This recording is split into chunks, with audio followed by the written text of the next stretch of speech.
Muito bom dia a todos e todas. Peço que tomem seus lugares para a gente dar início a esse segundo dia de seminário. Daremos início então com a aula magna, com a professora doutora Lise Tupiaçu Merlim.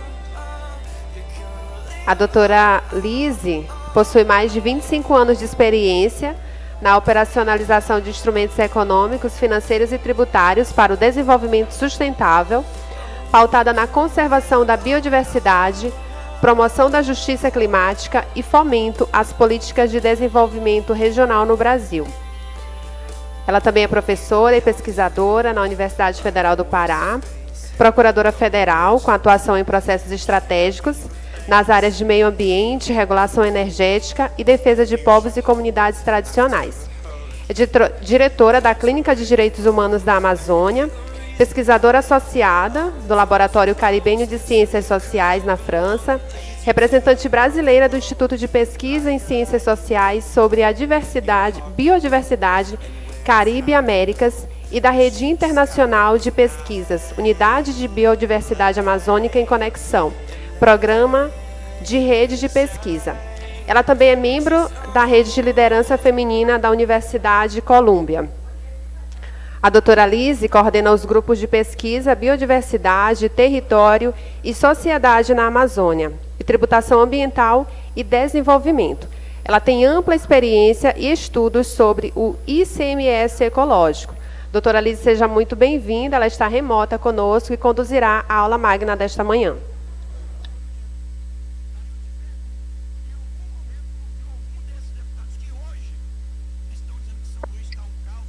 Bom dia a todos, me ouvem?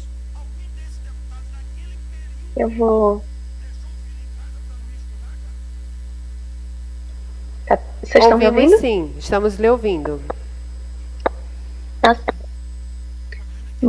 Bom dia a todos. Infelizmente, eu não pude estar com vocês pessoalmente, mas fiz questão de participar desse evento que me deixou muito feliz, especialmente por estarmos aí próximos ao período da COP e de extrema relevância que a gente discuta os aspectos tributários com quem está trabalhando de fato na implementação das políticas públicas e na discussão da nova configuração desse nosso sistema. Infelizmente, como a gente atrasou um pouquinho, eu vou ter que abreviar um pouco a minha apresentação, mas eu vou compartilhar aqui a tela e vamos começar. Queria agradecer muito também aos que fizeram esse convite e estão organizando o evento. Só um instantinho para que eu possa compartilhar.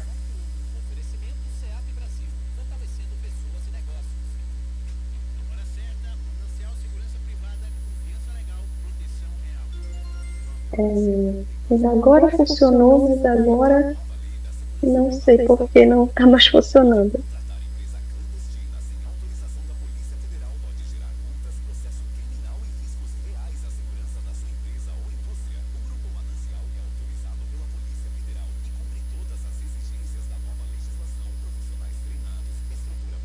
Não está saindo áudio aqui, viu? Ou, desculpe, está ouvindo? Está ouvindo? Você está nos ouvindo? Eu estou ouvindo. Tá Só bom. não estou... agora há pouco eu fiz o teste do compartilhamento da tela, mas agora não está mais funcionando. Eu acho que agora eu vou conseguir. Sim. Estão visualizando, né?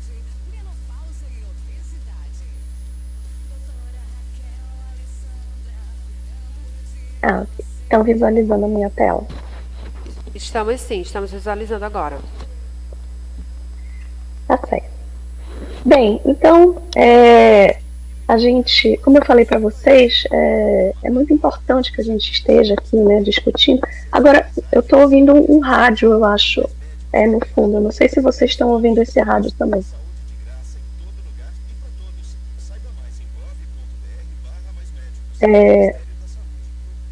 Gente, vocês estão... Tem como tirar esse rádio? Agora. Tá bom, obrigada. Voltou o rádio também. Estranho, né? Bom, mas não estamos tudo bem, ouvindo, vou tentar fazer. Não estamos ouvindo nenhum rádio aqui. Eu acho que está dando alguma interferência então, com a comunicação. Mas vamos lá, vou tentar fazer mesmo com o rádio. Bom dia. É alguma frequência que está entrando na nossa transmissão aqui. A gente está tentando solucionar, mas tem uma frequência que não aparece no nosso retorno, mas aparece na transmissão do Zoom. A gente está tentando sanar, tentar mudar lá. É alguma frequência de um dos microfones. Certo. Tá, mas eu vou tentar, vamos ver se eu consigo, porque a frequência fica falando ao mesmo tempo que eu. Mas quando vocês abrem o microfone aí, ele para, então talvez deixe o microfone aberto, né? Bom, vamos lá, gente. Vamos tentar. A gente vai...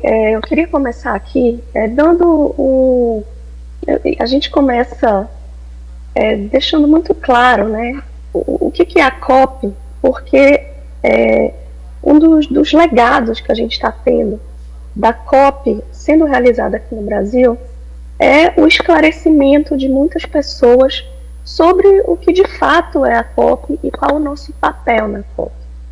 Então, originalmente, é importante que a gente tenha em mente que a COP ela é uma reunião de representantes dos países que, lá em 92, assinaram a Convenção Quadro da ONU sobre mudanças climáticas. Inicialmente, é uma reunião entre chefes de Estado, diplomatas, para discutir como é que implementa essa convenção. Então, ela é uma reunião fechada. Só que, ao longo do tempo, ao longo desses 30 anos, ela se transformou no maior fórum sobre mudanças climáticas do planeta. Então, ela superou muito aquilo que era a sua perspectiva inicial. Porque, assim, ao longo desse tempo, a gente teve, né, em 72, foi quando iniciou, no âmbito das Nações Unidas, essa discussão sobre o meio ambiente, onde foram lançadas as bases sobre a governança climática. E 20 anos depois, em 92, foi quando, de fato, na Rio 92, ou ECO 92, aqui no Brasil, foram firmadas várias convenções no âmbito da ONU para tentar lidar com essa problemática. Ao longo desse tempo, além das convenções, foram firmados outros tratados colaterais que tentam dar implementação para aquilo que as convenções estabelecem. Como, por exemplo, em 95 foi firmado um dos tratados que muitos já ouviram falar, que é o Protocolo de Quioto, que pela primeira vez estabeleceu metas de redução de emissões, só que essas metas foram diferenciadas. Apenas países, essencialmente do norte global, tinham essas metas. Isso acabou não dando resultado, e o que levou em 2015 a se firmar o Acordo de Paris. Então, a gente está sob a égide de um novo acordo que estabelece metas para todos os países, mas os países é que devem estabelecer como, né, e que metas eles vão de fato utilizar. E agora, em 2025, a gente vai celebrar os 10 anos do Acordo de Paris. E nesse momento a gente vai também fazer uma mensuração e um reestabelecimento daquilo que cada país vai trabalhar enquanto metas de emissão. E essa COP, então, a COP que vai ser realizada daqui a pouco menos de um mês, né, aqui em Belém, ela vai se manifestar como um evento realmente histórico, né, porque como vocês viram ali naquele cenário,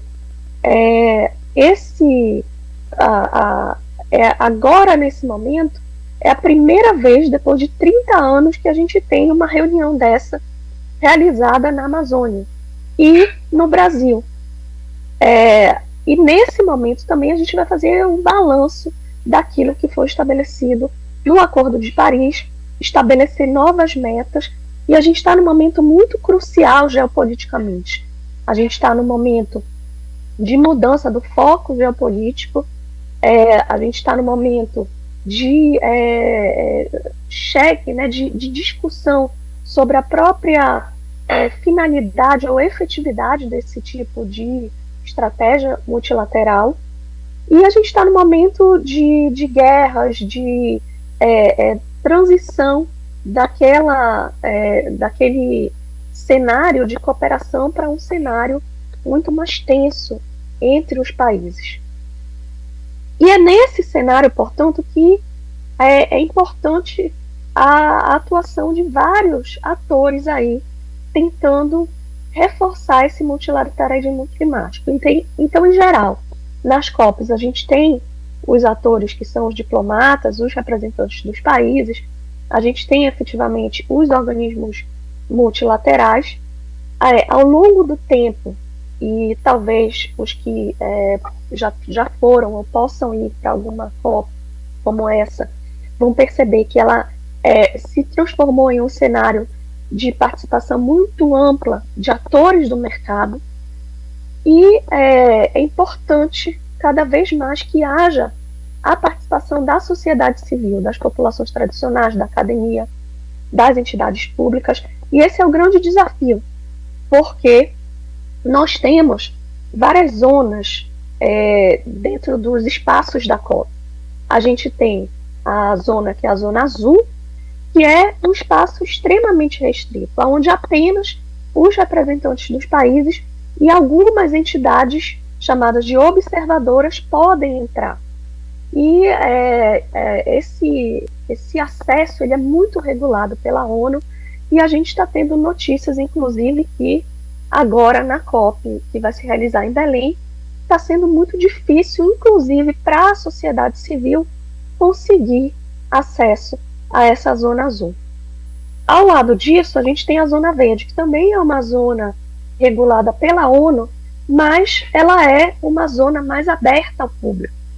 E considerando, então, a dificuldade que a gente está tendo, né, de participação na zona azul, é de extrema importância que a gente tenha uma participação social muito relevante na zona verde, mas também nos outros espaços. A gente tem conhecimento que, por exemplo, aqui em Belém, vai haver uma série de espaços de várias entidades onde vão estar acontecendo muitos eventos para discussões de extrema relevância, porque essas discussões elas vão pautar as discussões que vão estar sendo realizadas na Zona Azul, mas elas servem para pautar também outras iniciativas, inclusive pressões ou discussões que podem vir a ser implementadas no âmbito interno dos vários países. Então a gente está aqui num cenário de muita expectativa para essa COP, tanto em relação à apresentação das novas metas, né, de redução, mas especialmente também a gente está chamando isso de COP do financiamento. A gente vai ter uma discussão grande sobre o financiamento climático. A gente vai buscar fortalecer o multilateralismo, e um ponto-chave é passar finalmente a implementação, porque ao longo do tempo, né, a gente já está aí há mais de 30 anos de discussão, e passam-se muitos anos, a gente continua discutindo, e se a gente continuar discutindo e não passar para a implementação, a gente vai talvez chegar em um momento na conferência sobre nenhum ambiente. Então é importante que a gente tenha em mente agora o foco na implementação. E essa implementação, ela deve perpassar pela construção aí de um novo pacto jurídico global, porque a gente está com muitas promessas, mas a gente tem poucos mecanismos coercitivos, a gente tem muitos impasses políticos e pouca atuação realmente na prática, E a gente tem um discurso, por exemplo, sobre a Amazônia, que acaba não se revertendo em ações efetivas para implementação de políticas que estejam adequadas à realidade, por exemplo, de um cenário que coordene relações norte-sul e sul-sul. E isso perpassa, então, por algo que a gente precisa compreender melhor, que é a questão da justiça climática. A justiça climática ele é um tema que nasceu dentro de um cenário norte-americano, por exemplo, onde você tem pessoas em situações urbanas que acabam sendo mais vulnerabilizadas, porque é onde moram pessoas mais pobres, que se estabelecem, por exemplo, indústrias poluentes. Mas também a gente vê que as pessoas mais pobres são aquelas que sofrem mais com as mudanças climáticas e acabam sofrendo também com as próprias medidas implementadas para a redução das mudanças. Então a gente precisa mudar realmente esse cenário de justiça climática. A gente precisa pensar também nesse cenário dentro de uma realidade brasileira e amazônica, onde as peculiaridades elas são diferentes. Bora ver alguns exemplos disso e a gente vê como é que a gente pode trabalhar, e aí já chegando mais aqui para a nossa seara, né? Dentro do aspecto financeiro e tributário a partir dessas realidades. Vejam bem, quando a gente analisa aqui da onde vem as emissões do Brasil, e o Brasil ele geralmente ocupa entre a 4ª e a 5ª posição entre os maiores emissores de gases de efeito estufa do planeta, a gente vê que praticamente 80% dessas emissões elas vêm de agropecuária e uso da terra. E essas emissões elas estão essencialmente também vindo da Amazônia.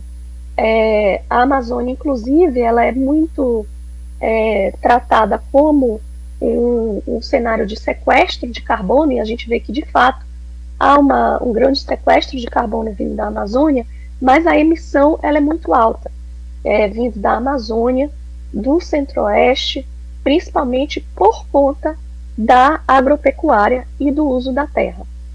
Mas quando a gente passa para um outro aspecto, que é o aspecto de onde está indo o recurso do financiamento, por exemplo, para lutar contra as mudanças climáticas e para a adaptação, o que a gente visualiza é que apenas uma parcela mínima desse financiamento vai para lidar com essas questões relacionadas ao uso da terra, que é isso que está marcado aí nessa tabela como sendo a FOLU. Então vejam, atualmente a gente tem um fluxo de financiamento climático que está na casa de quase 2 trilhões de dólares. Mas esse fluxo ele não está tendo como foco, por exemplo, a maior fonte de emissões de gases de efeito estufa em um país como o Brasil, já que uma parte muito restrita desse financiamento vai para lidar com as emissões oriundas de uso da terra. Além disso, o que é que a gente vê? O financiamento climático ele está aumentando, aumentando de forma exponencial, mas ele ainda está muito longe daquilo que seria o desejável para que a gente consiga realmente lidar com esse cenário. E quando a gente olha os valores que estão sendo mobilizados, a gente pensa assim, mas a gente já está na casa dos trilhões, já é bastante. Na verdade não, porque quando a gente vê o tanto que é gasto, por exemplo, em infraestrutura militar, o quanto que é gasto em subsídio para combustíveis fósseis, o quanto que foi mobilizado até mesmo no período da Covid, e aquilo que de fato seria necessário para que a gente pudesse lidar eficazmente com a mitigação das mudanças climáticas, a gente ainda está num cenário muito desfavorável. Então é importante que a gente entenda aí que o financiamento, o fluxo financeiro, e isso perpassa por todos os mecanismos e instrumentos da atividade financeira do Estado, inclusive a tributação. Mas a gente precisa pensar que não é apenas a quantidade de recurso que precisa ser trabalhada, mas também para onde o recurso está sendo destinado e como ele está sendo destinado. Por exemplo, a gente tem um recurso muito grande vindo da KfW, uma entidade alemã. Eu estou tirando isso como exemplo. E quando a gente vê que, digamos, a KfW ela investiu 2,4 bilhões de euros no Brasil nos últimos anos, mas desse valor, apenas uma parcela pequena foi investida na Amazônia, uma parcela de mais ou menos 300 milhões de euros. Mas quando a gente olha nesse cenário de investimento na Amazônia, ele não está surtindo de fato o efeito, por exemplo, na redução das áreas desmatadas e não está produzindo efeito, por exemplo, na própria proteção das áreas já ocupadas por comunidades tradicionais. Esses valores eles acabam não sendo empregados finalmente em atividades que na ponta gerem efeitos concretos. Então a gente precisa entender que essa atividade financeira que está corroborando aí com o financiamento climático,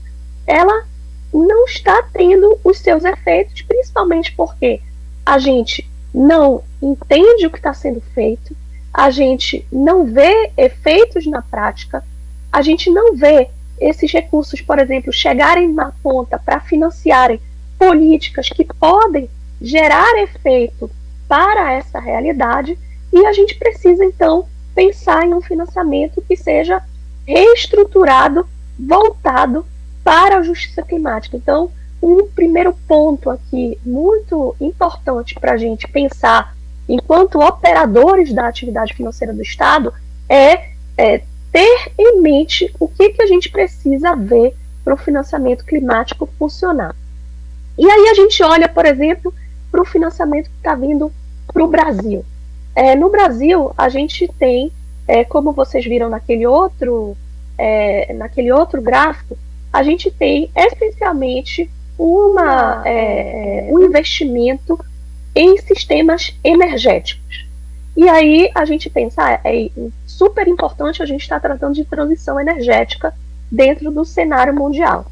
Só que, quando a gente olha a matriz energética do Brasil, a gente já tem uma matriz energética que é 84% formada de fontes renováveis. Então, a gente está investindo de forma muito veemente numa matriz energética que já é renovável, enquanto que a gente não está se preocupando em investir nas estratégias que hoje são a base daquilo que é o aumento da emissão de gases de efeito estufa do Brasil. Mas, ainda que a gente fale do investimento, por exemplo, na transição energética, a gente pode verificar aí da onde vem a energia consumida no Brasil, por exemplo, de bases hidrelétricas. Ela vem essencialmente da Amazônia, um pouco do Nordeste e bastante também da Itaipu Binacional, que promove aí uma divisão da energia entre o Brasil e o Paraguai. Só que quando a gente olha para onde vai essa energia e aonde o Brasil utiliza energia de combustíveis fósseis, curiosamente é aonde mais se produz energia hidrelétrica, ou seja, na Amazônia e em um pedaço do Nordeste, mas é muito por causa também de Fernando de Noronha. Mas o que acontece? Nesses lugares onde vocês estão vendo marcado aí em verde, é onde se usa energia de combustível fóssil, ou seja, onde se usa energia suja. Então vejam só, realidades como a amazônica produz uma grande quantidade de energia limpa, ou limpa entre aspas, porque tem um aspecto socioeconômico aí complicado, mas utiliza uma grande quantidade de energia suja. E, além de tudo isso, isso gera um problema relacionado à segurança energética, porque muitos dessas localidades, na verdade, elas não estão ligadas ao sistema integrado de energia, e isso gera aí uma insegurança e uma pobreza energética. Então a gente tem uma incongruência na quantidade de financiamento que é trazido, né, para o Brasil. A gente tem uma incongruência também no uso desse financiamento, porque olha só, esse financiamento ele vem sendo aplicado muito na estruturação do parque de energias renováveis no Nordeste, essencialmente, e um pouco no eixo Sudeste Centro-Oeste, né? Então, a gente tem aí um fluxo de recursos indo para essas regiões. Mas, vejam só, curiosamente, as regiões Norte e Nordeste do país são as regiões com maior percentual de mulheres negras, as regiões com maior percentual da população em condições de pobreza, a região com maior percentual de desemprego. Então, a gente está tendo um investimento, um fluxo de financiamento climático vindo para o Brasil que não está se revestindo em efeitos para a justiça climática. E aí, a gente tem um outro aspecto, que é o próprio aspecto relacionado à tributação. Quando a gente pensa, por exemplo, vou dar um exemplo aqui da tributação sobre a energia. Como vocês viram, a energia no Brasil, ela vem essencialmente de uma matriz sustentável, porém, a matriz sustentável, ou seja, a energia elétrica que é consumida no Brasil, ela é uma energia extremamente tributada, ela é tributada muito fortemente, e esse impacto ele acaba se refletindo no consumidor através de uma estratégia de tributação que tem um efeito bastante regressivo. É óbvio que aí eu ainda estou lidando com o cenário anterior à reforma. Esse cenário de tributação ele vai mudar um pouco, mas não muito, porque a gente vai continuar tendo aí uma incidência sobre a energia elétrica muito forte. Enquanto que a incidência sobre a produção de energia oriunda de combustíveis fósseis, ela é reduzida em relação à tributação incidente sobre a energia elétrica. A gente tem, por exemplo, a CID Combustíveis, que é por muitos considerada como um tributo ambiental.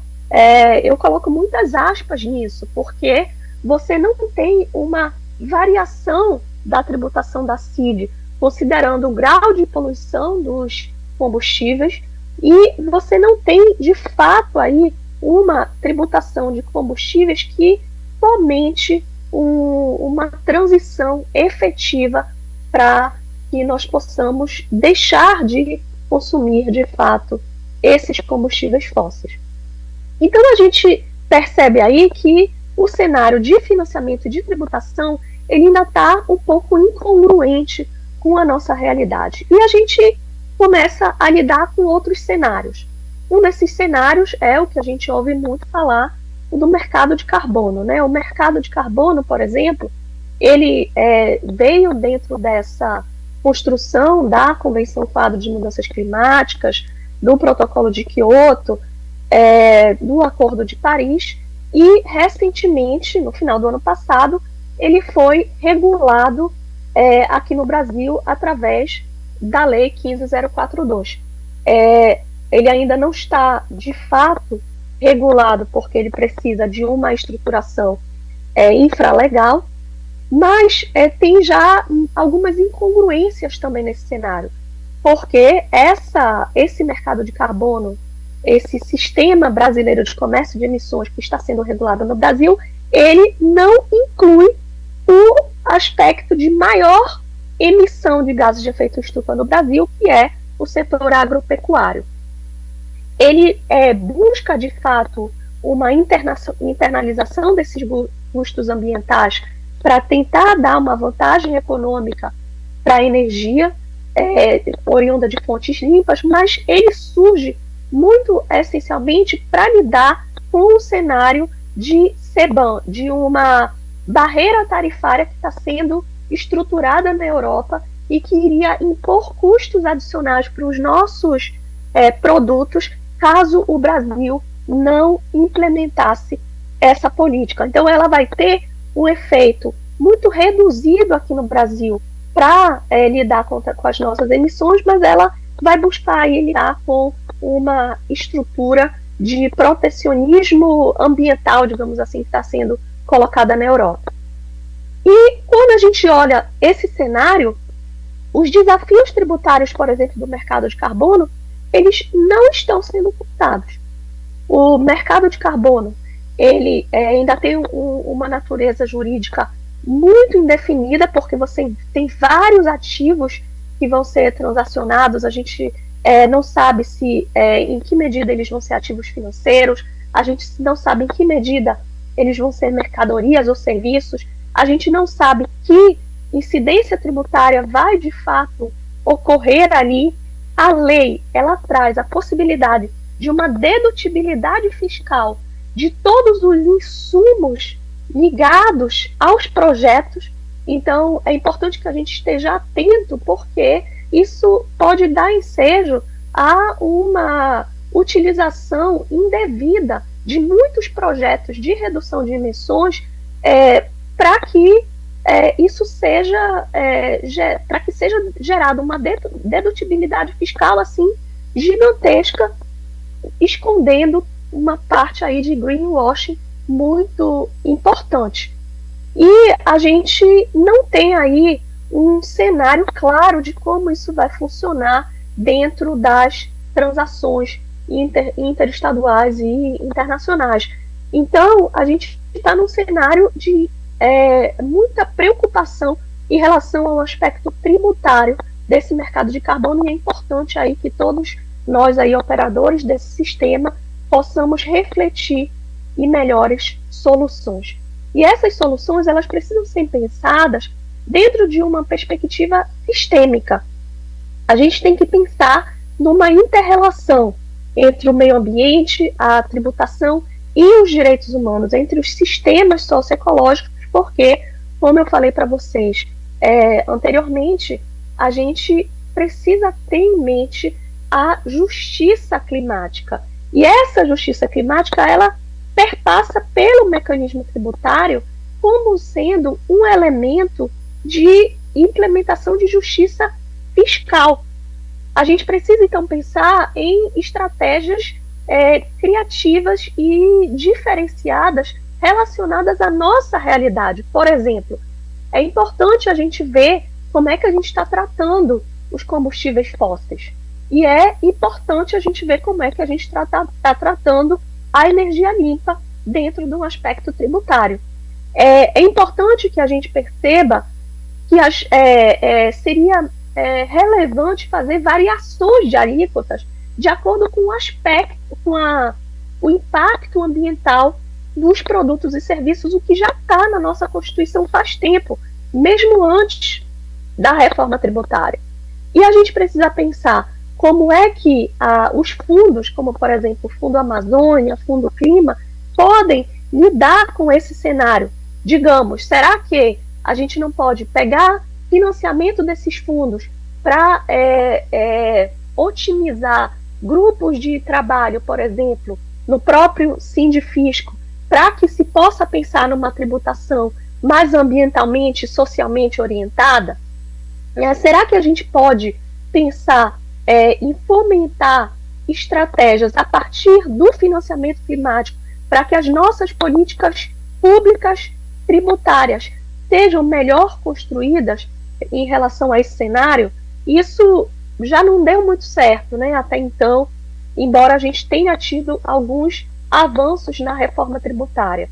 Eu não vou tratar disso aqui especificamente, mas o cenário ele é muito rápido em mudanças e a gente precisa estar atento a essas mudanças e aproveitar o fluxo de financiamento climático para colocar a transição e a tributação como um instrumento de justiça territorial e equidade para que a gente lide com uma justiça climática pautada na justiça fiscal. Então, a justiça fiscal, ela é um instrumento que deve ser buscado para diminuir as desigualdades regionais e as desigualdades socioeconômicas e interseccionais, e ela também serve para promover justamente a internalização dos custos ambientais e fazer com que eles sejam melhor repartidos aí na sociedade. Essa regressividade do sistema, como eu mostrei para vocês, em relação, por exemplo, à tributação da energia e das emissões, ela acaba impactando de forma injusta a população e fazendo com que as populações mais vulneráveis sejam mais impactadas, ou seja, ela está aumentando aí a injustiça climática. E aí, quando a gente pensa, tivemos uma reforma fiscal, um início aí de reforma tributária, e a gente pensa, mas em muitos países foi feita uma reforma fiscal verde, será que a gente consegue fazer aqui no Brasil? É muito difícil a gente fazer isso aqui no Brasil, infelizmente, porque em muitos países a reforma fiscal verde, não sei se vocês lembram, teve um período aí na França que aquele pessoal dos coletes amarelos fez uma grande confusão. Isso foi por causa de uma reforma fiscal verde, porque uma reforma fiscal verde, da forma como ela é implementada na Europa, por exemplo, ela é muito regressiva. Ela aumenta uma tributação de modo a assim, fazer com que o sistema lá ele imponha custos que recaem muito sobre as populações mais pobres. E aqui no Brasil a gente já tem uma regressividade alta, então a gente precisa pensar em como a gente constrói essa incidência da tributação sobre as emissões, mas também constrói estratégias que sejam relacionadas à fonte dos nossos problemas. Por exemplo, os nossos problemas, eles estão relacionados ao uso da terra. Esse cenário deveria ser um aspecto que a nossa tributação deveria olhar, e não está olhando, né? A gente não olha para um cenário onde a tributação poderia impactar, por exemplo, a forma como a gente vem fazendo a alteração de uso da terra dentro do nosso país, né? Então, é importante que a gente pense numa tributação inovadora, numa tributação que lide, por exemplo, com esse mercado de carbono emergente aí de uma forma inteligente e que não seja, que o mercado de carbono não seja um novo cenário para o greenwashing. A gente precisa pensar também numa repartição equitativa dos benefícios, ou seja, quando a gente pensa nos benefícios fiscais, nos benefícios financeiros, a gente precisa pensar para onde ele está indo, para que ele não vá justamente para fomentar um cenário aí de injustiça climática, fomentando uma incidência menos gravosa sobre produtos mais poluentes. E a gente tem que pensar também em outras estratégias, não necessariamente tributárias, mas que perpassam por outro tipo de incidência, royalties, tarifas ou outras estratégias que façam com que o sistema ele seja um pouco mais equilibrado. Eu os convido também a pensar na tributação dentro de 4 dimensões. Uma dimensão horizontal, uma dimensão geográfica. A gente precisa pensar em uma redução das desigualdades interregionais. E a gente precisa ver como é que a gente mobiliza o nosso sistema para isso, pensando de forma ampla. Por exemplo, não apenas na incidência tributária, mas, obviamente, também em toda a cadeia de atuação financeira do Estado e no próprio crédito, e na própria forma como a gente vê, por exemplo, os subsídios, as deduções.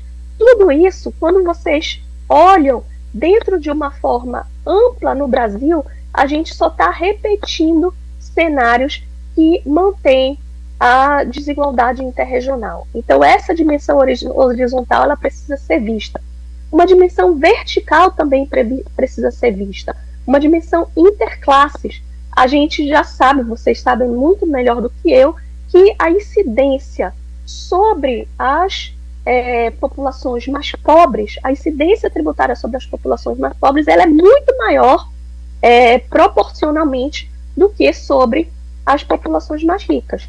E a gente tem aí que lutar para que esse cenário seja alterado. E esse cenário ele precisa ser alterado também numa dimensão transversal, interseccional, ou seja, geralmente mulheres pretas são proporcionalmente muito mais afetadas pela carga tributária do que homens brancos, por exemplo. E a gente já viu naquele gráfico anterior que mulheres pretas vivem mais em regiões como o Norte e Nordeste. Então vocês vejam que tudo aí está interligado, e tudo está interligado com a justiça climática. Então a gente precisa pensar de uma dimensão sistêmica, sair do pensamento em caixinhas, quando a gente olha um tributo ou uma forma de lidar com uma política. A gente tem que pensar de forma ampla ao tratar das nossas políticas, buscando também pensar em bases tributárias vocacionadas, em adequando a nossa atuação às especificidades de cada território e valorizando as experiências de cada um no seu território. Então a gente precisa buscar soluções de dentro para fora, de cada região, de cada território, e compartilhar isso, buscando cada vez mais adequar e adaptar as discussões às várias realidades, para que a gente não tenha apenas sempre um único centro de tomada de decisão e de ideias. As ideias venham de várias realidades e com isso a gente consiga mudar um pouco aí esse cenário. E aí eu os convido então, né, tendo como foco aí vocês que estão me ouvindo nesse momento, a responsabilidade central dessa comunidade no debate de uma política tributária e financeira pautada na justiça fiscal e ambiental. Vocês são aqueles que têm a expertise para isso, e vocês são aqueles também que podem pensar em estratégias mais eficientes dentro de um cenário de mudança aí que a gente está vendo. Então, nessa perspectiva, eu acho que é extremamente relevante e importante que vários desses elementos que eu coloquei aqui façam parte das discussões. Eu já fiquei muito feliz em ver o programa desse evento e ver o quanto ele está propiciando discussões transversais em relação aos vários dos aspectos que eu mencionei aqui. E eu acho que é de extrema relevância que isso seja apenas um ponto de partida, que a COP, por exemplo, que vai se realizar daqui a poucas semanas, seja apenas um mote para que a gente, a partir daí, crie legados e reestruturações dentro das nossas discussões, das nossas ideias e das nossas políticas. A gente precisa pensar em conjunto aí em uma transição ecológica pautada na solidariedade planetária, mas ela não se faz sem justiça fiscal. E a justiça fiscal, ela precisa estar ligada a uma ética ambiental, a todo esse cenário que eu tentei colocar aqui para vocês, um cenário complexo, um cenário de temáticas que às vezes a gente não ouve falar, ou que a gente pensa que está longe da nossa realidade, mas não está, porque está tudo interligado. E a gente está aqui, a gente vive com a Amazônia, a gente vive dentro de um cenário do Brasil, uma série de biomas, mas uma série de realidades também socioeconômicas específicas, e essas realidades elas precisam ser pensadas e manejadas a partir daqui, de dentro para fora, a partir da nossa criatividade. A gente precisa fazer a pauta da COP, mas a gente precisa fazer a pauta para além da COP e não ser absorvido por essas pautas que vêm de fora para dentro, que levam a esse cenário de incongruência em vários aspectos que eu mencionei para vocês. Então, é esse convite que eu queria fazer aqui, colocar aqui um pouco dessas reflexões e, mais uma vez, agradecer muito a oportunidade de poder trazer algumas ideias para vocês. Queria muito ter podido estar presencialmente, mas espero que possamos nos encontrar em uma outra oportunidade. Muito obrigada.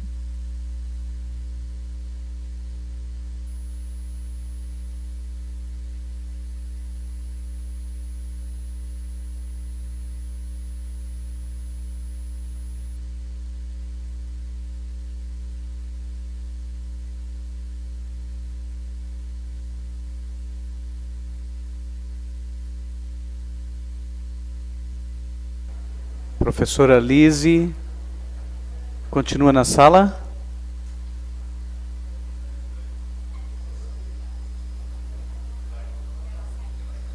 Saiu da sala? Tá, comunico com ela depois.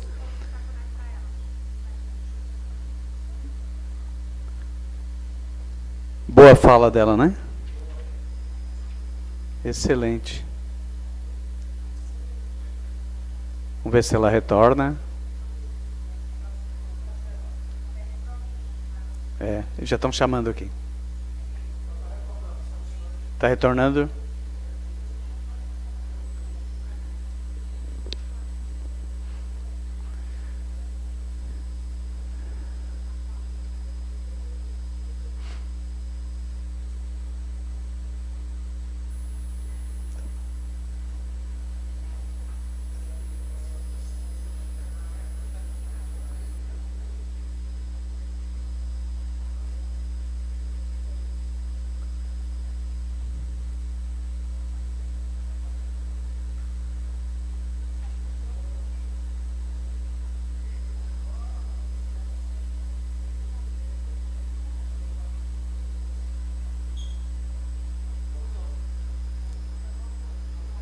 Professora Lise, eu queria lhe agradecer demais pela sua disponibilidade, essa excelente aula que nós recebemos aqui. Eu queria lamentar, né, que não podemos estar juntos, mas com certeza, como a senhora mesmo disse, esse é um primeiro evento de uma série. Espero que a gente consiga atender o seu desafio, né, de colocar o Sindifisco como um centro de discussão da questão tributária vinculada à questão climática. E queremos contar com o seu apoio e sua ajuda neste desafio, aceitamos o desafio, né? Nós aceitamos o desafio de converter essa discussão numa discussão realmente nacional, nacionalizada, que consiga produzir fatos, produzir efeitos, produzir propostas legislativas de alteração da tributação, de alteração da legislação tributária, para atender esse enorme desafio que é fazer deste planeta um planeta sustentável, né? Fazer um planeta que realmente garanta a sobrevida e a sobrevivência para os nossos filhos e nossos netos. Então, queria lhe agradecer demais a sua presença e dizer que nos honrou demais, né, a sua fala e a sua exposição. E eu queria perguntar também se essa apresentação estaria disponível. Bom, muito obrigada. Enfim, podem contar comigo para que possamos ter outras conversas e sempre tentando aí linkar, né, com as questões que perpassam aquilo que vocês discutem. Eu posso disponibilizar a apresentação, transformá-la em PDF e passar para quem desejar. Nesse momento ela está em PowerPoint, mas eu consigo depois alterar e aí coloco à disposição de vocês. E espero muito sinceramente que possamos nos encontrar pessoalmente em outra oportunidade. Tá certo. Muito obrigado, professora. Eu que agradeço. Bom evento, bom final de evento para vocês. Obrigado.